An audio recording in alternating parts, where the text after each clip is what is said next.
Is that accurate? Y'all, I just want everyone to know that this dust jacket is not on properly, because when I open it, we are not only upside down, we're at the end of the book.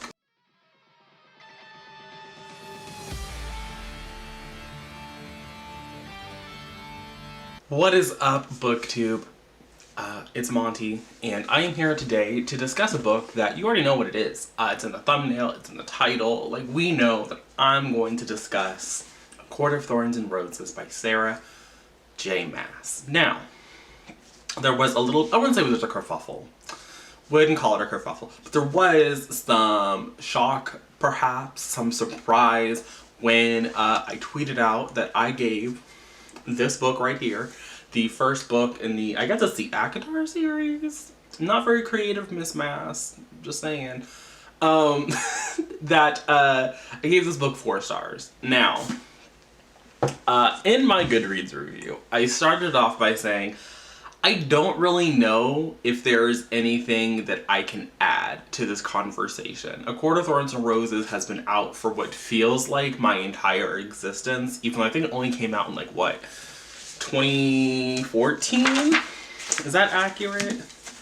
Y'all, I just want everyone to know that this dust jacket is not on properly, because when I open it, we are not only upside down, we're at the end of the book. So that's how my life is going. But this book came out in 2015, so I was close with 2014. So this book's been out for, 5 years. And everyone who is going to read it, I feel like, has read it. Everyone who wants to read it knows what it's about. We have our main girl, Feyre, who's out here living her peasant life. Her family used to be wealthy. They used to be in the in crowd, but they lost their fortune because their father's a no-good swindler. Whatever. They lost their fortune. Feyre's out here living her Katniss Everdeen life, out there in these woods, hunting, getting the meals, supporting her sisters. Which, I'm gonna say, I don't really care. I think her sister's name is like Elaine. Don't care about Elaine. Elaine could have been plucked out of the story. We could have gone just fine with Feyre, her no-good sister Nesta, who is my favorite, and her down and dirty father. I don't think our father even has a name. Does he have a name? I'm sure he has a name. I don't know what his name is because he's a no-good swindler man. But the three of them, and Elaine, are out here living their peasant life. Feyre one day kills this wolf. I've seen people say that Feyre doesn't know this wolf was a fairy. Feyre knew she was killing a fairy. She talks at length about how this wolf is kind of big, how it looks at her, how it's kind of knowing, and then she purposefully uses the one arrow in her quiver that could kill a fairy. And then I think she also uses another arrow just to make sure she killed the thing. But she knew that was a fairy. So people who are out here spreading lies, Feyre knew she was a fairy murderer. She gave no fucks. She was like, y'all, I am starving, okay? I can sell this. I can get money. And so she killed it. And so she drugged that thing home. And then, as we all come to know, she gets visited by a fairy at Tamlin. And Tamlin whisks her away over the wall to pay for the debt that she took by murdering that wolf. And that's kind of where the story goes. For the most part of the book, like the first 2/3, there is no plot. It's a lot of Feyre and Tamlin, and us getting to know Feyre, and us kind of sort of understanding the Spring Court, but not really. Again, I think that Sarah J. Maas's best work in world building probably was House of Earth and Blood, because we just got so much world building. She was like, oh, y'all want to know shit? I'm going to tell you shit. Here, it was a lot more subtle. It was a lot more like stereotypical fantasy world, like, old England-y, nature-y castles. It was fine. It was clearly not the import of the book. And then at halfway through the book, roughly, we get a scene of Feyre going home. She, get whisks away back over the wall because Tamlin sends her away because something bad is about to happen. And they're in love. I didn't really feel their love. I didn't really feel it. Wasn't there.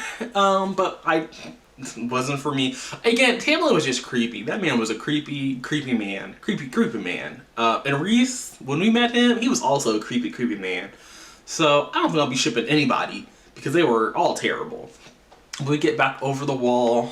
Some things happen. We find out that Nesta didn't really forget what happened.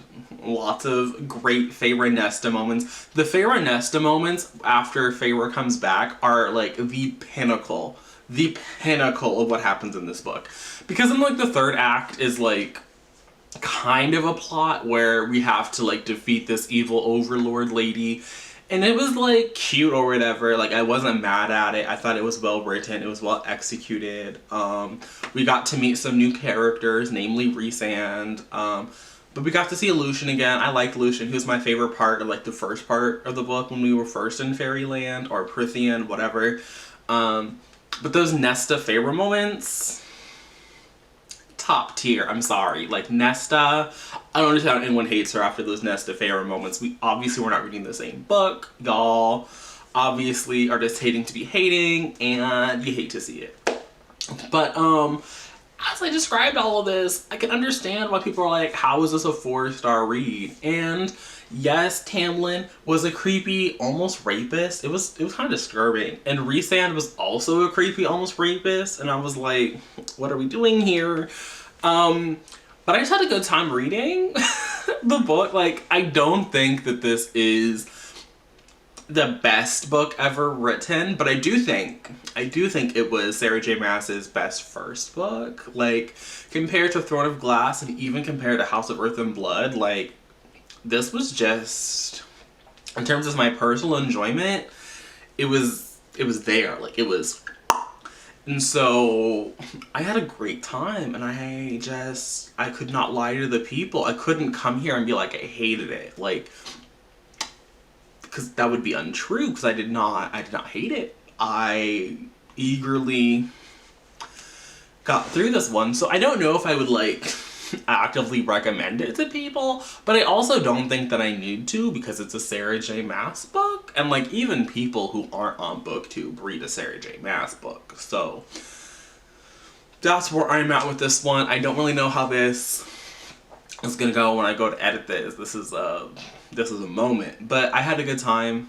Like I said, I don't know how important my recommendation is, but I had a good time. So I think that at this point, you know what you're getting in when you go into A Court of Thorns and Roses. And I do think that some of like the hatred I'd seen over the past 5 years kind of like lowered my thing. And like I knew that the male characters were going to be trash, and like I knew that the book was going to be painfully white and painfully straight. And so like when your expectations are set, and even I think even lowered, because I thought this was going to be hot garbage, and it was by no means hot garbage. So you love to see that.